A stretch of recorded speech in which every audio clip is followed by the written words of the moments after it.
Gue lupa apakah boleh bawa cheat sheet apa enggak. Seingat gue boleh bawa cheat sheet. Em, jadi nanti gue sesuaiin lagi lah ya sama konteks lo. Sedangkan UASnya tuh enggak, UASnya tuh enggak ada. UASnya tuh cuma presentasi project tuh. Nah di UTS sendiri mungkin pertama-tama kita bahas ini dulu ya, bahas si materinya pelan-pelan dulu, baru nanti lari ke soal gitu. Bentar ya.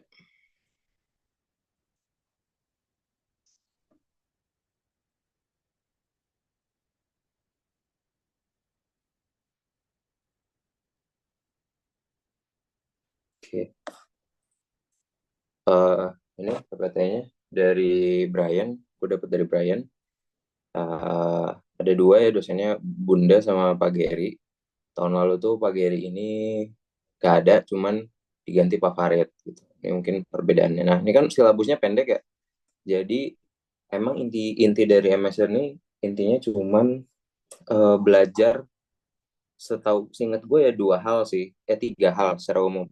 Pertama tuh bangkitin bilangan acak, kedua itu simulasi untuk membuktikan sifat-sifat statistik, sama ketiga itu teknik resampling. Intinya cuma tiga itu. Tapi yang menurut gue paling powerful ya kalau misalnya sering digunakan ya yang teknik apa? Teknik tadi simulasi statistik sama resampling yang mungkin banyak kepakainya ya. Terutama karena mereka itu berkaitan sama modeling biasanya. Kalau pembangkitan bilangan acak itu jadi apa ya, pengetahuan dasar aja sih, pengetahuan dasar informasi supaya lu tuh lebih berhati-hati ketika menggunakan bilangan acak yang lu pakai di R gitu misalnya. Di R kan ada R norm dan segala macam. Nah, pembangkitan bilangan acak ini justru lebih banyak powerfulnya di konteks-konteks S2 dan S3 di mana mereka tuh biasanya ngelibatin data-data simulasi. Nah, itu mereka mungkin perlu lebih banyak informasi terkait uh, cara membangkitkan bilangan acak gitu. Sedangkan kalau di konteks S1 ini kan kebanyakan kita ngomonginnya modeling ya, modeling dan uh, ya ngomonginnya modeling. Jadi yang paling umum tuh ya biasanya simulasi peubah acak sama simulasi statistik sama resampling gitu. Uh, Kalau UTS-nya sendiri bagian A sama B itu cukup ada banyak yang matinya itu PPT. Jadi seingat gue ya, ini kalau emang fokusnya adalah mempersiapkan UTS dan bisa menjawab soal, ya kalian bisa dibilang coba baca PPT aja sih. Kayak mungkin udah banyak juga ya kuis-kuis. Nah itu biasanya ada pertanyaan kayak apa sih simulasi, simulasi kayak eh, di mana se, apa ya, itu beberapa, ada juga beberapa pertanyaan yang memang perlu dasar statistik gitu. Jadi nanti dibalancein aja kalau emang kalian berusaha untuk menjawab soal. Nah ini backgroundnya sendiri kan kayak misalnya kalau kita ngomongin sistem nyata tuh kadang kita nggak bisa ngejelasin lah. Ada sesuatu sistem yang sangat kompleks yang kita nggak bisa jelasin. Akhirnya didekatin dengan eksperimen. Nah eksperimen sendiri ya ada yang pakai sistem realnya atau pakai model gitu. Nah, model itu dibagi dua, ada model fisik, ada model matematik. Nah, fokus kita tuh sebenarnya yang di daerah model matematik ini, gitu. Bahwa nanti pendekatan untuk melihat gitu ya behavior dari teori-teori, contohnya kayak teori limit pusat gitu-gitu tuh biasanya didekatin dengan model matematik yang salah satu caranya adalah dengan melakukan simulasi tadi gitu. Karena lebih mudah, kita nggak perlu nyelesain model matematiknya gitu, let's say. Contohnya tuh nanti mungkin kayak pendekatan yang mungkin lu udah pelajari adalah ini ya, pendekatan untuk melakukan mencari luas di bawah kurva itu kan kita bisa ngitung secara analitik. Secara analitik itu ya berarti kita ngintegralin.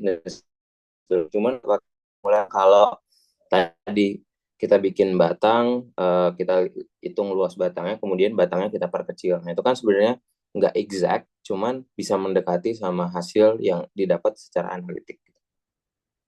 Terus ini basically beberapa pertemuan awal itu ngomongin membangkitkan peubah acak ya. Backgroundnya itu sendiri tuh ini sih uniform gitu. peubah acak seragam. Kenapa peubah acak seragam? Karena eh, dia tuh bisa dibilang kayak dasar dari peubah-peubah lain. Ketika lo pengen membangkitkan banyak peubah, ternyata yang lo butuhkan tuh cuma peubah acak seragam doang. Makanya yang banyak dibahas di awal-awal ini yang ngomongin peubah acak seragam. Building blocks of simulation, katanya sih gitu ya. Nah, dia dia sederhana, kemudian distribusi yang lain tuh bisa didekatin dengan distribusi seragam. Gitu, intinya gitu.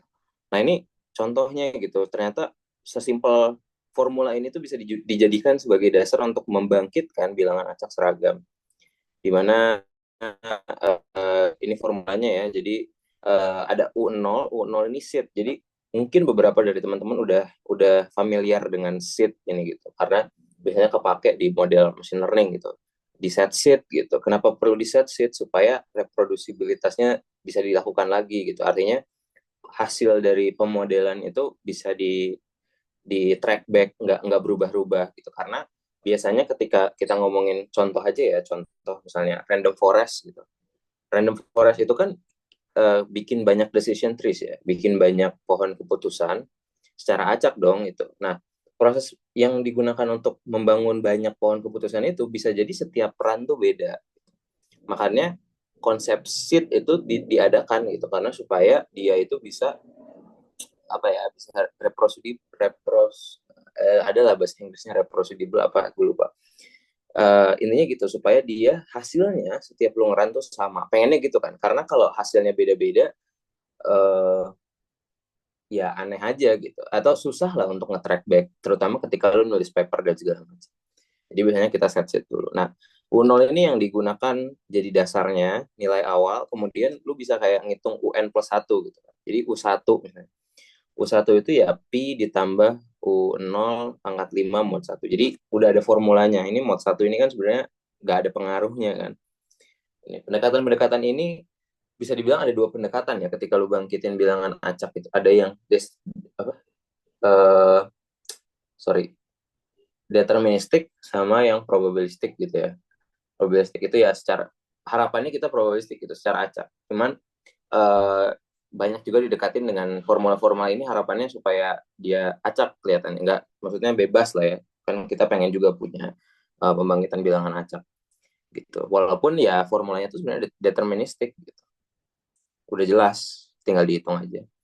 Nah, ini yang mungkin jadi dasar juga salah satu penemuan namanya adalah pembangkit kongruensial, congruentional generator. Jadi sebuah generator bilangan acak yang digunakan untuk membangkitkan uniform, biasanya sebaran uniform. Dia ada ada x0-nya juga, ada nilai awalnya tuh seed, kemudian ada b, a, b sama mod m, ada m gitu ya. Ibaratnya a, b, m ini kayak nilai yang nantinya lu perlu bisa lu sesuaikan. Ini pendekatannya rekursif mirip kayak tadi gitu. Yang bedain si kongruensial ini adalah dia tuh meneliti bahwa ya kongruensial cukup populer karena dia kemampuannya untuk nge-generate random number itu lumayan baik, walaupun hasilnya tetap pseudo random number. Pseudo random number itu nggak sepenuhnya acak. At certain point, ketika lo banyak melakukan pembangkitan bilangan acak, lo akan ketemu yang namanya sequence berulang. Sorry ya, ini agak berisik. Ya, jadi lo akan ketemu yang namanya sequence berulang. Nah, itu nggak bisa dihindarin gitu ternyata dari event temuan si convolutional generator, walaupun mungkin banyak orang-orang yang mencoba untuk mendekati dengan teknik-teknik lain, tapi ya untuk keterbatasan dari pseudo convolutional generator ini adalah tadi hasilnya itu pseudo generator, tapi ternyata lu bisa memaksimumkan siklusnya gitu dengan ngotak-ngatik nilai A, B sama M. Nah, ini yang biasanya dibahas lah ya di sini, kayak gimana sih cara nentuin nilai-nilai itu supaya hasil dari siklusnya itu semakin panjang. Kenapa pengennya semakin panjang? Artinya ketika kita mau mencoba untuk mengenerate banyak random number, si siklus berulangnya tuh ketemunya nanti ketika kita n-nya tuh gede gitu, misalnya jumlah bilangan yang pengen dibangkitkan itu udah besar. Itu dasar dari penelitian-penelitian yang dilakukan untuk ngotak-ngatik si A sama B sama M.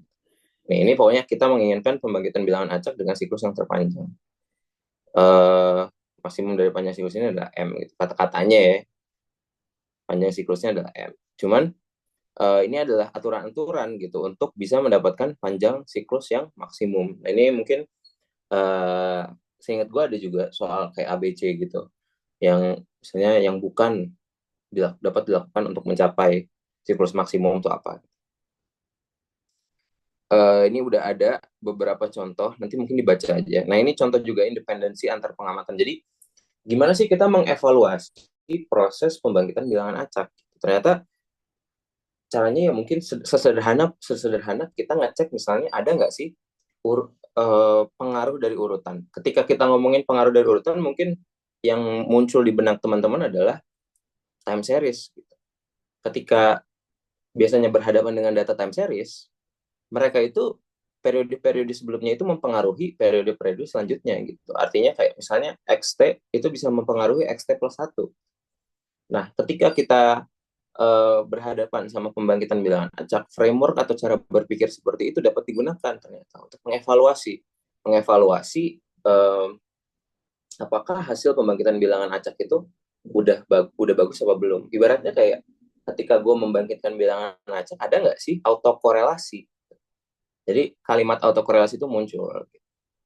Jadi makanya nanti di soal itu ada pertanyaan, seingat gue ya, rantes. Jadi rantes itu adalah uji autokorelasi. Nah, uji autokorelasi itu bisa digunakan nggak sih untuk mengevaluasi pembangkitan bilangan acak? Ya bisa, gitu. Dengan framework seperti itu, dengan cara berpikir atau ide bahwa kita ingin memastikan bahwa urutan dari bilangan acak yang kita hasilkan itu bebas, nggak ada autokorelasi. Harapannya, covariance antara UI sama UJ, UI sama UJ itu sebenarnya adalah ya uniform satu sama uniform 2 gitu ya. Tapi kan biasanya kita nggak pengen bikin dua uniform kan. Kita pengennya bikin satu series dari bilangan acak. Nah, pengen ngelihat dari series bilangan acak itu sendiri. Jadi si UI sama UJ ini bisa kita bandingin kayak UT sama UT-1. UT sama UT-1 kan sebenarnya sesimpel adalah row satu ya kalau di ini ya di time series gitu.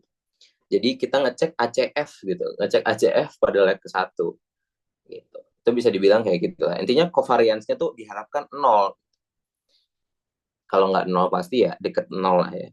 Nah, ini sangat bergantung sama A, B, sama M. Besaran autokorelasi ordo 1 dapat dirumuskan sebagai fungsi dari A, B, dan M. Jadi ini ada ininya ya, ada rumus turunannya. Idealnya row itu nol. Ini kan sebenarnya bisa dicari ya, kira-kira A, B, sama M-nya ini berapa supaya nol. Walaupun kayaknya tadi sih gue coba ngitung ya, kalau A, B, M-nya itu, nyari A, B, M-nya itu ya agak susah karena eh, perhitungannya itu akarnya nggak bagus lah untuk ngitung ini gitu. Nanti mungkin kita coba. Ini latihan juga, ini kalau nggak salah ada di soal dari Bunda ya. Mungkin kalau pagi hari gue nggak tahu apakah ada soal juga.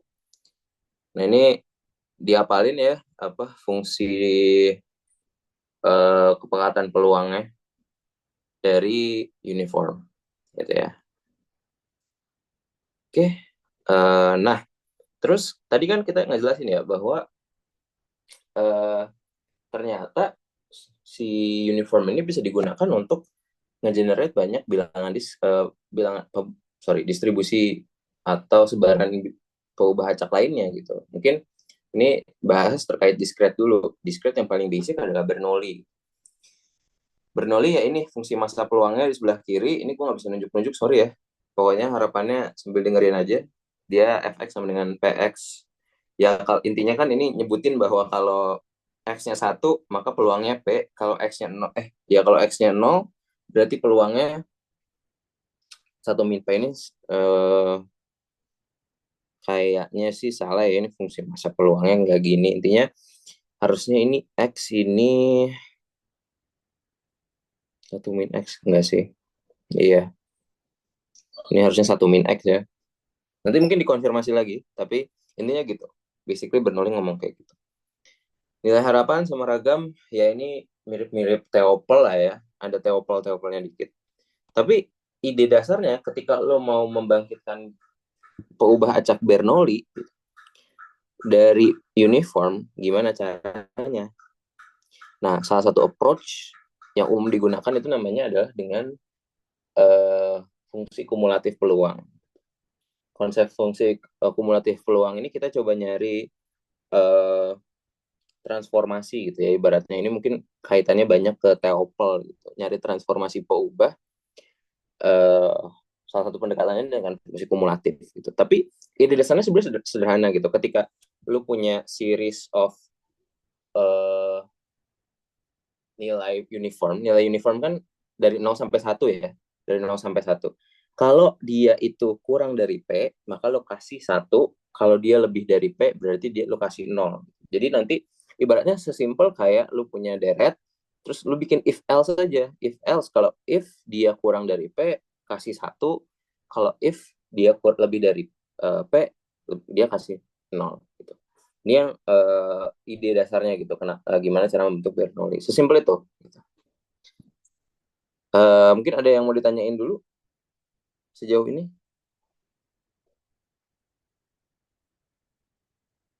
Oke, nggak ada ya. Siaman. Kita bahas PPT dulu lah ya. Pelan-pelan kan ada pertemuan selanjutnya. Nanti mungkin di pertemuan selanjutnya kita bahas soal gitu. Nah ini contohnya gitu. Kalau misalnya kita pengen bangkitin Bernoulli 0,6 ya berarti kalau misalnya kita ketemu X yang menyebar uniform di bawah 0,6 kita kasih dia nilai 1. Kalau enggak ya kasih nilai 0. Jadi sekarang kita yang tadinya punya series of uniformly distributed numbers sekarang berubah jadi Bernoulli 1010 isinya. Oke. Nah ini contoh lain kalau 0,8. Nah, hal yang sama dilakukan ketika kita berhadapan sama peubah acak binomial. Konsepnya sama, walaupun ya ini transformasinya kita bisa lihat ya kalau dari Bernoulli ke binomial itu kan penjumlahan Bernoulli ya binomial. Tapi pendekatannya ya sesederhana kayak tadi gitu. Kita hitung dulu si peluangnya, ini yang kanan ini peluang kan, fungsi kepekatan peluang. Habis itu kayak kita map dia ke nilai 0 sama 1 gitu. Kalau dia antara 0, nilai uniformnya dari 0 sampai 1/8 kita kasih nilai 0, 1/8 ke 4/8 kita kasih nilai 1 gitu. Selanjutnya ini kan sebenarnya gambar yang di kiri bawah ini tuh adalah fungsi kepekatan peluangnya ya. Kumulatif, mohon maaf. Didapat dari ya si ini yang sebelah kanannya. Kalau 0,3 itu dia peluangnya 1/8, sedangkan yang lain tuh peluangnya 3/8, 1 sama 2. Gitu. Sama, ini dilakukan untuk mendapatkan sebaran binomial 3, 0,5. Nah, ini udah makin rumit ketika kita berhadapan sama peubah acak Poisson. Peubah acak Poisson ini tuh sebenarnya eh, representasi dari peubah acak binomial yang peluangnya sangat kecil terjadi dan banyaknya kejadian sangat besar menuju Taingga. Jadi kalau di sini binomial itu kan ada n sama p ya, ininya apanya parameternya ya. Nah, dikatakan Poisson itu kalau n-nya itu menuju Taingga, p-nya itu kecil banget. Itu akan menyebar peubah acak Poisson. Jadi ada keterkaitan. Walaupun ternyata rumusnya beda jauh ya dibanding binomial gitu. Nah, ini jadi proses Poisson itu ada parameter lambda di mana lambda ini tuh nanti uh, ibaratnya bisa dikatakan kayak rata-rata lah ya. Sederhana aja interpretasinya. Tapi ya ternyata peubah acak Poisson itu punya karakteristik sebagai berikut. Waktu antar kejadian saling bebas itu menyebar eksponensial. Banyaknya kejadian pada selang waktu T menyebar Poisson lambda T. Ribet nih kan? Nah, nanti ini mungkin dibahas banyak di praktikum ya. Mungkin. Seingat gue ada di modul praktikum, cara ngitungnya. Gitu. Nanti mungkin gue akan bahas juga. Dan ada soal yang ditanya, waktu itu UTS gue ditanya, gimana cara membangkitkan peubah acak Poisson. Itu ditanya. Jadi nanti mungkin perlu diapalin tuh algoritmanya. Atau konsep dasarnya gimana. Nanti mungkin gue bahas juga sedikit soal dari itu, peubah acak Poisson. Nah ini kalau lu ingin melakukan transformasi peubah, bisa lu cari dulu nih ke eksponensial baru ke Poisson atau langsung ke Poisson, cuman nggak dikasih tahu, kayaknya agak ribet nih formulanya gitu. Jadi nanti tuh pendekatannya lewat simulasi, biasanya eh, lewat memetakan karakteristik ini, waktu antar kejadian saling bebas sama banyaknya kejadian. Nanti itu ada algoritmanya. Mungkin akan gue bahas setelah ini. Ke bilangan acak sebaran. Mau ditanyain dulu nggak kalau yang discrete?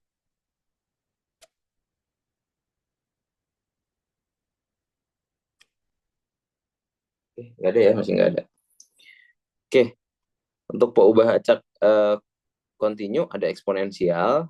Eksponensial sendiri ini ada transformasinya ya. Kalau misalnya lu lihat dari sini, intinya. Jadi kenapa dari yang di sebelah kanan ini ya, kotak sebelah kanan itu yang proses transformasinya, awalnya minlen satu min U, jadi minlen U. Ternyata nilainya ya sama aja gitu. U sama satu min U itu tetap dua-duanya nyebar uniform 01. Gitu. Nggak ada perbedaan.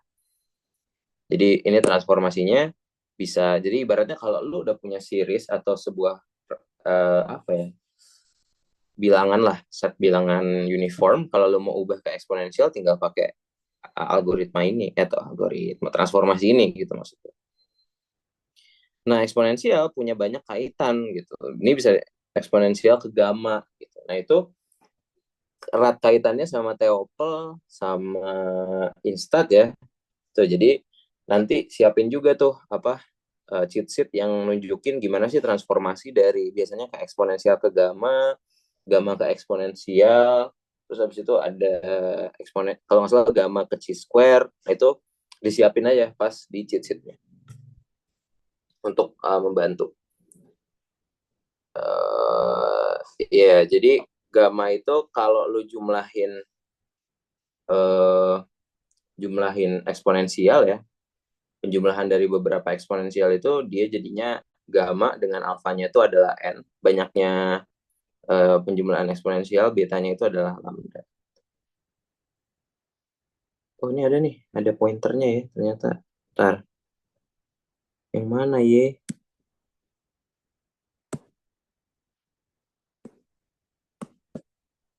Oh, ada, bisa coret-coret. Mantap, mantap. Nah, ini ke Q kuadrat sama nanti cari aja. Nah, lanjut terakhir adalah peubah acak normal. Ada tiga, ada limit pusat, metode box Muller, metode polar Marsaglia.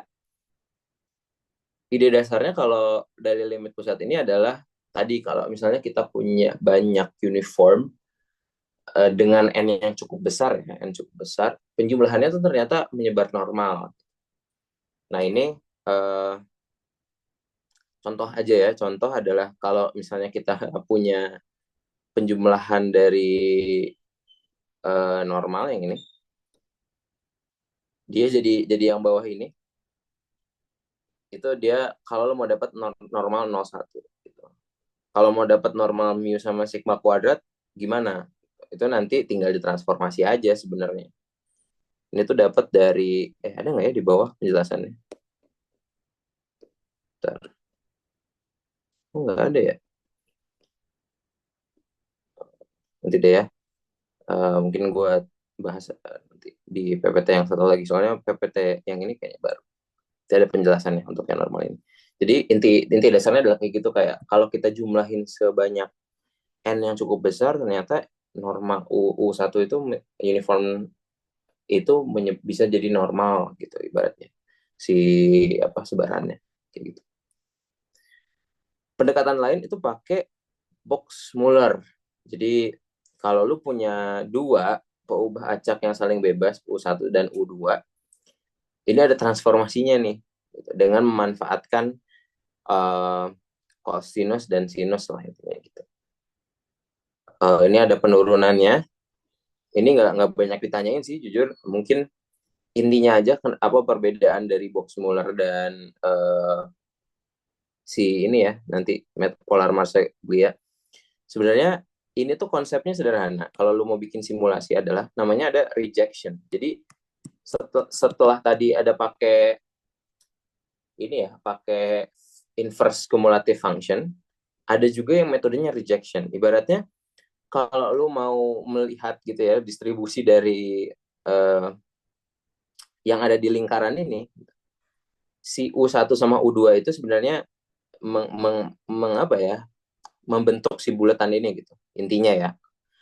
Nah nanti bagian sini nih yang secara aksis mendatar x-axis, dia itu let's say menyebar uniform 01, ya uniform 01 ke atas juga sama menyebar uniform 01. Artinya kan kita punya banyak titik-titik ya di kotak ini. Nah metode atau pendekatan rejection itu biasanya adalah nanti yang kita ambil itu adalah nilai-nilai yang berada di dalam daerah yang kita terima ini aja nih, yang dalam sini doang. Sedangkan yang di luar dari lingkaran ini itu di reject atau ditolak. Itu makanya disebutnya rejection. Intinya si U1 sama U2 yang dijelasin di metode Box-Muller itu ya mendefinisikan si bulatan ini. Gitu.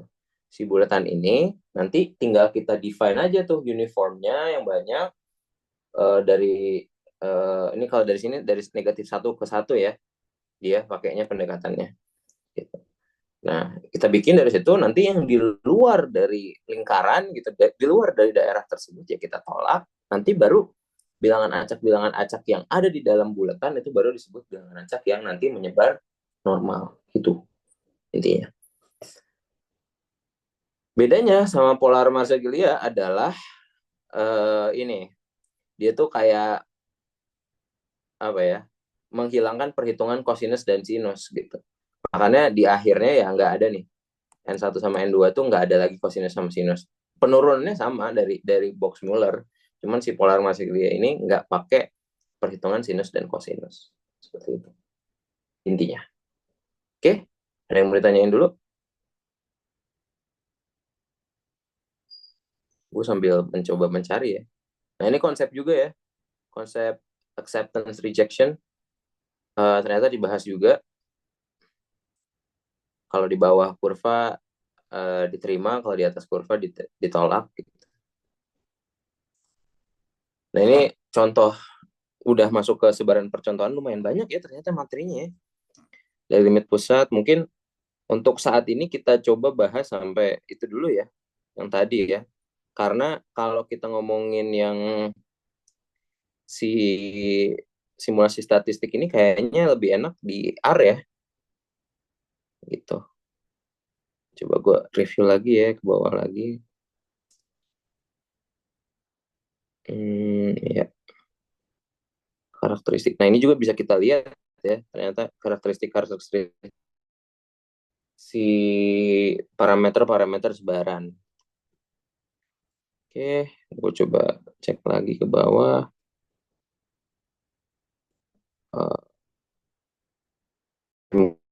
Dikit terkait teknik resampling. Teknik resampling yang paling sederhana gitu ya. Contohnya adalah untuk menghitung integral. Ini ada penurunannya kalau lu punya X seragam A, B itu ternyata dia bisa digunakan untuk menghitung nilai gitu ya di bawah kurva dari sebuah fungsi. Ini ternyata, aduh, sorry. Ini dapat didekati dengan formula ini gitu ya. B min A per N sum of Hx itu ya intinya nanti kan lu mengenerate banyak XI ya, mengenerate banyak XI sebanyak N. Nah nanti tinggal dihitung aja nih pakai formula ini. Semakin besar N-nya tentu aproksimasinya semakin baik. Nah bootstrap ini salah satu yang menurut gue cukup powerful ya, karena banyak dipakai ketika lu berhadapan sama model machine learning pertama. Jadi ketika N-nya kecil itu ada beberapa teori peluang dan statistika inferensinya yang nggak terpenuhi gitu. Kalau N-nya kecil ya kita juga susah gitu ya ngelihat atau menduga parameter. Nah caranya ya biasanya kita pakai bootstrap. Contoh ide dasarnya tuh mana ya, ada nggak ya di sini? Ada ya. Oke, jadi sederhananya bootstrap itu misalnya eh lu punya data kayak 1, 2, 4, 8, 3. Inilah ya contoh datanya. Nah, si bootstrap gitu. Misalnya kita mau generate sampel bootstrap pertama. Misalnya anggap ukuran contoh bootstrap nih ada D ya. Anggap D-nya itu sama kayak N. N itu 5 di sini ya. N itu 5. Konsep dasarnya adalah lu secara acak milih angka dari 5 biji ini. Kayak lu ngambil bola eh, yang bola itu punya nilai 1, 2, 4, 8, 3. Misalnya anggaplah dapet 2. Nah, bola itu dikembalikan. Jadi di dalam kantong itu tetap ada 5 bola. Gitu. Nggak lu ambil, jadi nggak hilang di dalam kantong itu, nggak jadi tinggal 4. Makanya bootstrap itu sampling with replacement. Sorry, without replacement ya, pokoknya dia nggak berubah lah ya, nggak ada yang kayak dihilangin gitu. Terus misalnya di pengambilan selanjutnya dapat 4 gitu. Di pengambilan selanjutnya dapat 4, 3 sama 1 gitu. Nah, ini sampel bootstrap pertama kita nih. Gitu. Ini kan D, ini D disebutnya, D-nya 5. D ini bisa lebih kecil, misalnya kayak anggaplah 3, kita bisa. Ini ada perbedaan-perbedaannya ya nanti di bawah sini kalau nggak salah. Untuk beberapa contoh kurang dari N, D lebih dari N, D sama dengan N.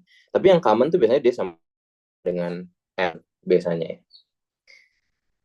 Nah, ulangan bootstrap itu adalah banyaknya sampel gitu ya, yang lu ambil gitu. Banyaknya ke bawah sini gitu.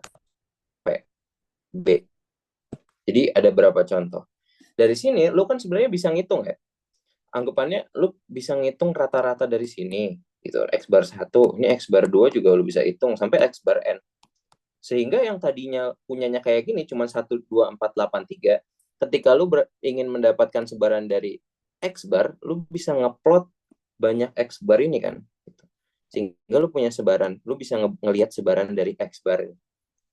Sedangkan kalau lu mencoba misalnya gitu ya, uji hipotesis dengan jumlah N5, bisa sih pakai test student. Cuman kan kayak rasanya kayak 5 ini kedikitan gitu. Nah, salah satu pendekatannya ya pakai bootstrap ini. Bootstrap. Dengan tadi, ketika lu punya sebaran X bar ini, lu kan bisa ngitung sebenarnya 5%, 95%. Terus itu lihat aja confidence intervalnya. Ada nggak nilai X bar yang lu pengen uji hipotesis itu? Itu kalau bootstrap.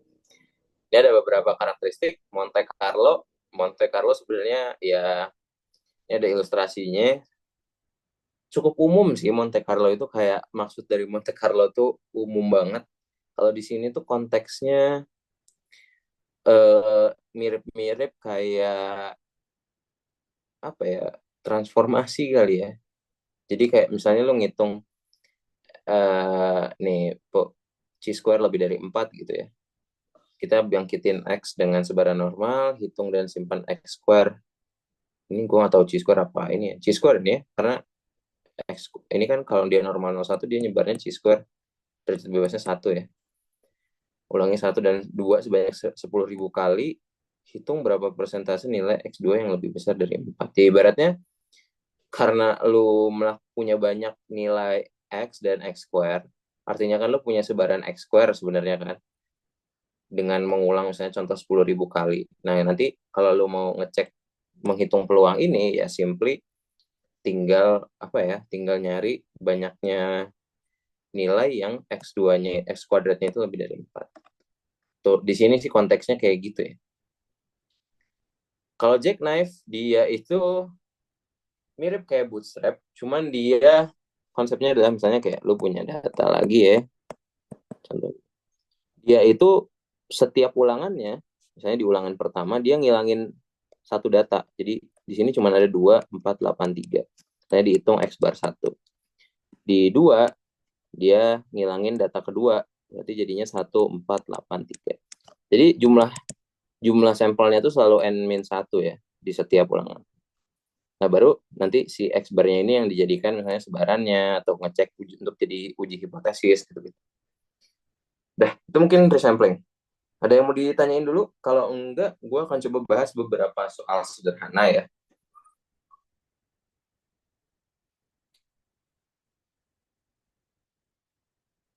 Kayaknya nggak ada ya. Izin izin ngambil minum dulu. Izin ngambil minum.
Oke, oke. Bentar ya. Gue nyiapin dulu.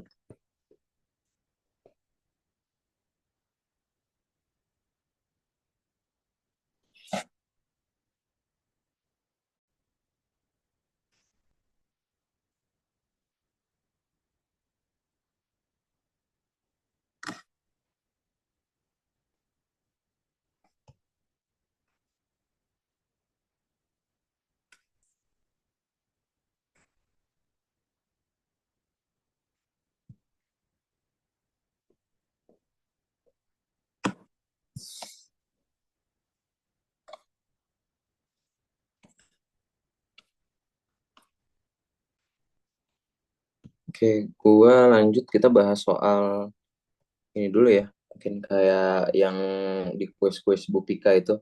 Seingat gue lumayan banyak ya yang waktu itu keluar dari soal ini. Eh ini. Jadi ini tuh tahun lalu dipakai juga buat tutor. Jadi sebenarnya udah pernah gue annotate. Yang biru itu anotasi orang, yang merah itu anotasi gue. Ya, nanti mungkin gue harus mengingat-ingat nih kenapa waktu itu gue menjawab ini gitu ya. Oke, yang biru itu artinya bukan gue, itu orang lain. Yang merah itu gue. Mungkin untuk yang sekarang kita coba ganti juga ya. Kita ganti warna hijau oleh ya, supaya versinya makin banyak. Oke, jadi soal pertama ini mah definisi aja ya, definisi. Ini soal kedua, model simulasi tidak dapat digunakan untuk percobaan. Ya, salah ya, karena dapat dapat digunakan untuk percobaan. Simulasi dapat bersifat deskriptif. Nah, ini agak ragu nih. Jujur kita nggak dapat ininya sih, nggak dapat kajiannya ya. Jadi kalau ketemu ini ya kembali ke diri masing-masing aja ya, menurut gue. Karena gue juga ragu. Tapi waktu itu gue jawab benar sih. Gue jawab waktu itu benar. Terserah. Tapi kalau menurut lu salah ya nggak apa-apa menurut gue. Karena gue juga sendiri nggak tahu benarnya gimana. Nih simulasi dapat bersifat analitik ya. Eh Jujur ini juga kemarin gue bingung jujur. Kayak ini tuh bener apa salah sih gitu. Kalau misalnya bisa diselesaikan sama analitik kan harusnya dia salah ya. Simulasi dapat bersifat analitik. Simulasi dapat bersifat analitik. Nah, itu dia. Ini yang agak ragu, kembali ke diri masing-masing ini sih, beberapa soal yang kembali ke diri masing-masing. eh gambling sedikit ya, kayak 50%, 50%. Cuman kalau gue sih pikirnya ada dua ya, maksud dari soal ini tuh maksudnya, apakah simulasi dapat mendekatkan hasil analitik gitu. Jadi sifatnya mirip-mirip analitik. Kalau exact mungkin nggak bisa ya. Karena kalau analitik kan bisa dibilang exact ya, hasilnya tuh pasti. Tapi kalau simulasi kan ada unsur ketidakpastian, kayak lu harus ngitung berapa banyak ulangan yang lu pakai gitu. Jadi kalau gua menghadapi soal ini mungkin gua akan jawab salah. Gitu. Tapi gue belum, mungkin kalau teman-teman mengartikan soal ini ada berbeda gitu. Makanya mungkin masnya yang dulu screen capture soal ini dia menjawab benar. Kita itu adalah soal kedua yang kembali ke diri masing-masing ya. Habis itu adalah simulasi dapat bersifat deterministik. Nah, mirip-mirip nih kayak sebelumnya, kayak analitik, deterministik. Artinya kan udah jelas ya. Gitu. Tapi ternyata dia nemuin ada di PPT nih, simulasi dapat bersifat deterministik. Nah, ini mungkin gitu ya, mungkin punya keterkaitan. Makanya di sini gue bilang kayak mirip gitu. Kalau lu jawab ini benar, harusnya kalau lu menganggap deterministik dan analitik punya kesamaan sifat, berarti dua-duanya harusnya dijawab benar. Karena anggapannya adalah, kenapa ini benar? Karena dia ada di PPT. Itu logika mengerjakannya ya. Walaupun mungkin interpretasi tiap orang terhadap soal agak beda. Mudah-mudahan nggak keluar aja sih, yang kembali ke diri masing-masing. Simulasi dapat bersifat stokastik, ini benar. Stokastik kan itu artinya ya ada unsur ketidakpastian gitu ya. Kemudian simulasi pembangkitan bilangan acak karena umumnya sistem. Simulasi pembangkitan bilangan acak karena umumnya sistem yang ada bersifat deterministik. Salah ya, karena harusnya kalau pembangkitan bilangan acak harusnya sistemnya itu ya stokastik gitu ya. Percontohan statis merupakan suatu penerapan simulasi. Ini kayaknya ada di ini ya. Ini gue nggak tahu maksudnya statis nih apa ya. Statistika apa statis? Tapi anggaplah percontohan gitu ya, sampling adalah penerapan simulasi, bisa dibilang gitu kan, contoh dari sampling tadi kan sebenarnya simulasi. Survei pengumpulan pendapat bukan merupakan suatu penerapan simulasi. Nah, ini adalah ada ketidaksesuaian ya, agak susah lah ya interpretasi soalnya, tapi di sini gue berusaha untuk menjelaskan argumentasi kenapa orang yang mengisi ini itu benar. Intinya adalah survei pengumpulan itu kan kasus real ya, bukan simulasi. Mungkin pertanyaan-pertanyaan kayak gini ada tersembunyi di PPT. Jadi nanti mungkin teman-teman bisa lebih detail lagi. Percaya sama PPT aja dah intinya. Kalau di PPT ada, jawab yang sesuai PPT. Walaupun ya agak gimana-gimana, tetap jawab sesuai PPT. Saran dari gue. Pendugaan besaran seperti luas suatu area yang bentuknya beraturan merupakan suatu penerapan simulasi. Nah, iya ini dijawab salah karena kalau dia udah beraturan, kenapa harus pakai simulasi gitu? Itu argumentasinya. Ini benar, pernyataan ini benar kalau seperti luas suatu area yang bentuknya tidak beraturan. Seingat gue ada kalimat ini ya di PPT. Nanti kembali lagi ya, teman-teman minta tolong untuk soal-soal seperti ini tuh diperhatikan di PPT. Simulasi dapat digunakan untuk memperoleh pemahaman bagaimana suatu sistem bekerja, ya benar. Simulasi dapat digunakan untuk membantu perancangan dan implementasi dari sistem informasi sebelum menggunakan data sebenarnya, benar ya. Simulasi tidak dapat digunakan untuk membandingkan prosedur statistika yang tak baku, salah ya, karena bisa digunakan. Contohnya kayak tadi, kalau sebaran yang nggak jelas ya kita pakai teori acceptance rejection gitu misalnya, contohnya kayak gitu. Ubah acak seragam uniform memiliki fungsi sebaran Fx sama dengan 1 per B min A, benar ya, dengan syarat ya X-nya nilainya dari A sampai B. Kemudian bilangan acak seragam dapat dibangkitkan menggunakan rumus UN plus 1 sama dengan Pi tambah UN pangkat 5 mod 1. Ini yang salah apanya nih ya? Oh, pangkat 5-nya ternyata ya. Ini nggak sesuai sama PPT-nya. Kenapa jawabnya salah? Bentuk rekursif pembangkitan bilangan acak seragam xn plus 1 sama dengan AXN plus B mod M. Ini ada juga di PPT ya. Eh, ada di PPT ya. Hmm, bentar, bentar. Ini gue nggak tahu ya. Maksudnya itu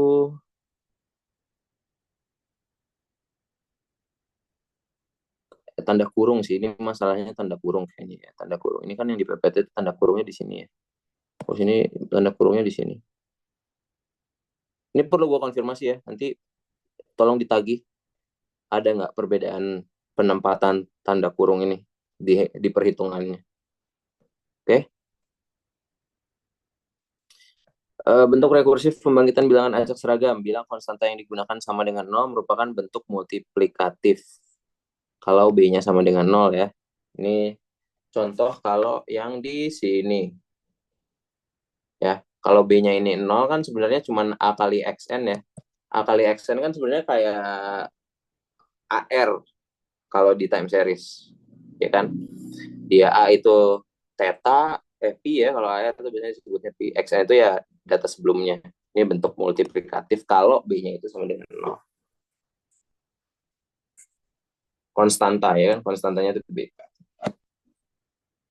Pembangkitan bilangan acak seragam dengan cara pembangkitan kongruensial perlu dipertimbangkan besaran keragaman antar pengamatan. Besaran keragaman antar pengamatan itu sebenarnya disebutnya covariance ya. Kalau gue mengartikan ini covariance, tapi di sana dijawabnya salah. Makanya di sini gue bilangnya benar karena perlu dipertimbangkan besaran keragaman antar pengamatan. Keragaman antar pengamatan kan artinya covariance kan. Kita pengennya covariance-nya sebisa mungkin kecil atau mendekati nol. Makanya gue jawabnya benar. Tapi yang ngerjain waktu itu jawabnya salah. Itu mungkin justifikasi gue lah ya, kenapa gue jawab benar. Oke, salah satu cara untuk memeriksa keacakan bilangan hasil bangkitan adalah membuat plot antara XN dan XN plus 1. Nah ini yang tadi ya. Jadi harapannya kalau ketika lo membuat plot XN sama XN plus 1 tuh dia acak lah ya tengah sini. Kalau dia membentuk kayak eh, pola misalnya kayak gini, itu kan sebenarnya kayak ada hubungan linear ya.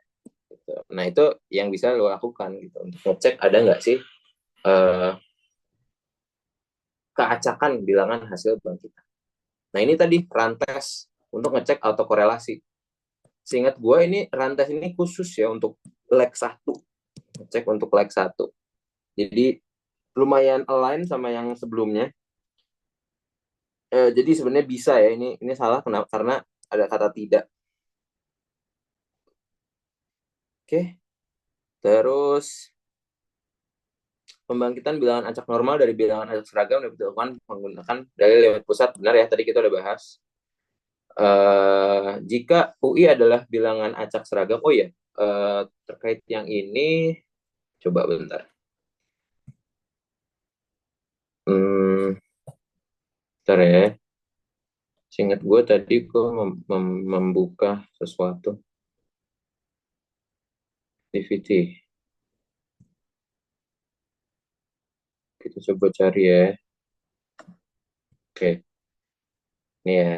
Gue tadi utang perhitungan yang ini kalau nggak salah. Nah ini. Jadi eh,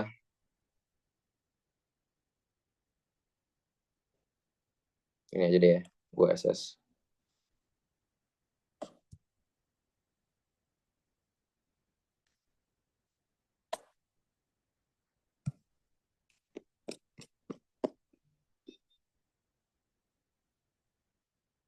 Banyak nih.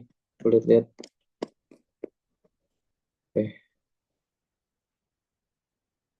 ini dulu ya. Oke, jadi tadi kan ada teori yang bilang bahwa kalau kita punya eh, U1, U2 gitu ya, U3, di mana UI itu menyebar uniform 01. Kagak kelihatan ya warnanya ya. uniform 01. Maka kalau X itu sama dengan sum dari 1 sampai K gitu ya, dari UI ini, ya kan, maka dia harapannya dia menyebar normal gitu. Tapi parameternya berapa? Gitu. Mu-nya berapa, sigma kuadratnya berapa. Nah, ini dihitung. Anggaplah transformasinya itu plus K gitu ya. Di sini ada plus K-nya.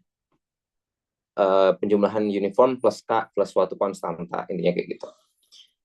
Kalau kita ngitung var X-nya, ternyata var-nya itu adalah ini. Kita dapat persamaan ini ya. var-nya itu adalah N per 12. Atau ibaratnya ini sama dengan sigma kuadrat. Tapi kalau nilai harapannya itu sama dengan N per 2 plus K. Jadi nanti tergantung nih sama jumlah K-nya. K ini kan berapa banyak sampel uniform yang lu jumlahkan kan sebenarnya gitu. Nah, kita tinggal ngitungin gitu. Yang paling atau N, sorry. K itu konstanta. Ini N ya, sorry. Ini N. Nah, jumlahnya berapa? Berapa banyak N yang kita pakai gitu. Misalnya kalau N-nya 12. Kalau N-nya 12 kan kita dapat var itu sama dengan 1 ya. Nilai harapannya berarti 1/2 tambah K ya. Ya kan? N itu berapa tadi? 12 ya. 12, 6 tambah K. Nah, kalau lu mau dapat normal 01, berarti kan N-nya tadi 12 ya. Kita pakai N 12. Nah, untuk dia nilai tengahnya 0, berarti 6 plus K ini itu harus K-nya sama dengan min 6. Makanya tadi ketika kita pakai transformasi 12 UI gitu ya, plus, sorry, min 6, ya, min 6, ini dia menyebar normal 0, 1. Nah, ini mungkin udah pernah jelasin juga ya, cuman gue mencoba untuk mengingatkan kembali gitu. Kenapa tadi ininya 12, ininya min 6. Sama, ketika lu berusaha, misalnya gue mau dapat normal 2 berapa ya, 24 gitu ya. Gini misalnya. Berarti kan tadi kita tahu bahwa persamaannya itu sigma kuadratnya itu adalah N per 12. Maka berapa N supaya dapat 4 nih? Berarti kan N-nya 48 ya. N-nya 48. Sorry. N-nya sama dengan 48. Terus misalnya mau dapat mu-nya 2. Berarti tadi, karena kita tadi 48 sampelnya, dibagi 2, ditambah K, ini harus sama dengan 2. Berarti 24 plus K harus sama dengan 2. K-nya berarti adalah min 22. Sehingga kalau lo mau mendapatkan normal 24 dari sebaran seragam, transformasinya adalah sama dari nomor 1, N-nya dari 48, UI min 22. Ini akan menyebar normal 24. Itu ya. Sedikit intermezzo. Ada yang mau ditanyakan dulu terkait yang uniform normal ini?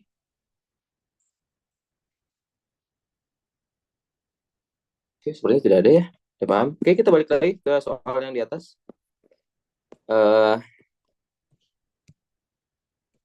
Tadi sampai sini ya. Sampai sini. Ini dari limit pusat tadi kita udah bahas. Jika UI adalah bilangan acak seragam 01, maka N yang diperoleh dari rumusan berikut ini akan memiliki sebaran mendekati normal. Nah, persamaannya nggak ada ya ini. Nebak aja ini mah kembali ke diri masing-masing. Jika Z memiliki sebaran N mu sigma kuadrat, maka CZ akan memiliki sebaran ini ya. Sedangkan K plus Z akan memiliki sebaran K mu sigma kuadrat. Nah, ini bener ya? Salah apa bener nih? Sedangkan K tambah Z. Salah ya, karena nggak, ini K mu-nya salah. Ini sifat aja, sifat harusnya K plus mu kalau K plus Z. Kalau variansnya dia nggak berubah sama sekali. Ini udah jelasin sama tutor sebelumnya. Bilangan acak X yang menyebar eksponensial lambda dapat dibangkitkan dari X sama dengan 1 per lambda log U.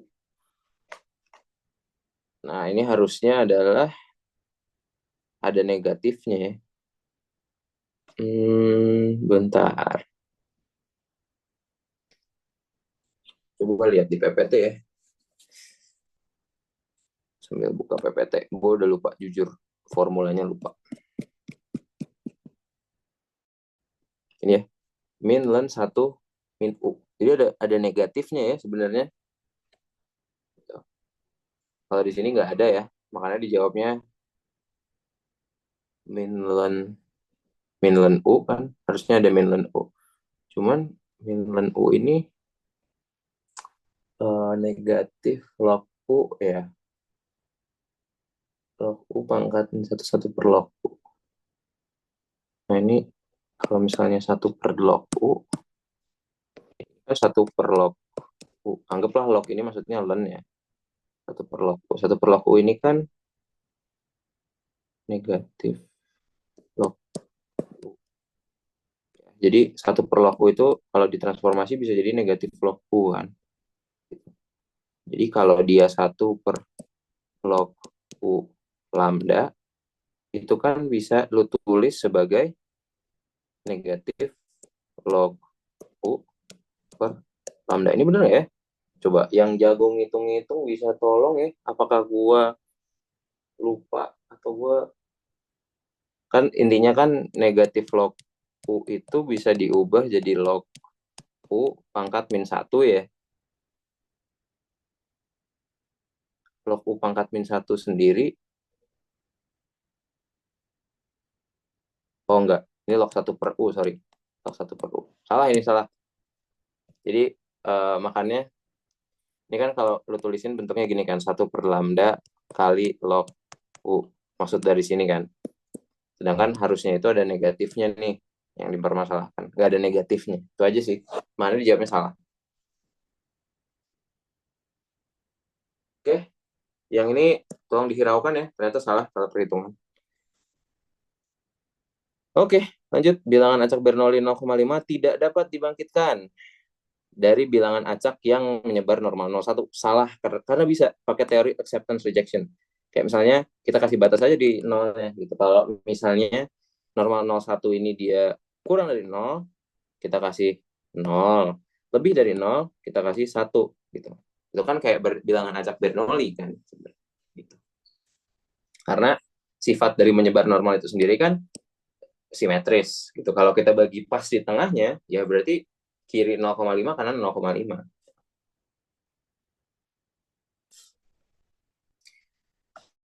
Bilangan dibangkitkan seragam benar ya, sudah dijelaskan tadi. Bilangan acak binom dapat dibangkitkan langsung dari bilangan acak seragam menggunakan metode kebalikan. Benar ya, inverse distribution tadi maksudnya. Metode polar Marsaglia digunakan untuk membangkitkan bilangan acak yang menyebar normal. Ini benar juga. Pembangkitan bilangan acak yang menyebar T student dapat dilakukan melalui bilangan acak yang menyebar seragam. Bisa ya? Kenapa bisa? Ya kan tadi uniform ke normal, ya kan? Normal ke T student bisa ya? Atau dari normal, dari uniform berarti bisa jadi apa dulu? Nih kalau misalnya T itu kan Z per C square, ini ada C square per V. C square juga bisa digunakan. Jadi harusnya bisa untuk menyebar T student. Tapi langkahnya banyak aja, dari uniform kemana dulu, uniform kemana dulu. Dan yang terakhir, pembangkitan bilangan acak menyebar Q kuadrat tidak dapat dilakukan melalui bilangan acak yang menyebar seragam. Hmm, ya nih, jawabnya salah ya, karena tidak dapat. Oke, mungkin itu nanti di bawah-bawah ada beberapa soal yang mungkin fokusnya di hitungan. Kita akan bahas di pertemuan selanjutnya ya. Kurang lebihnya mohon maaf, ada yang mau ditanyain dulu?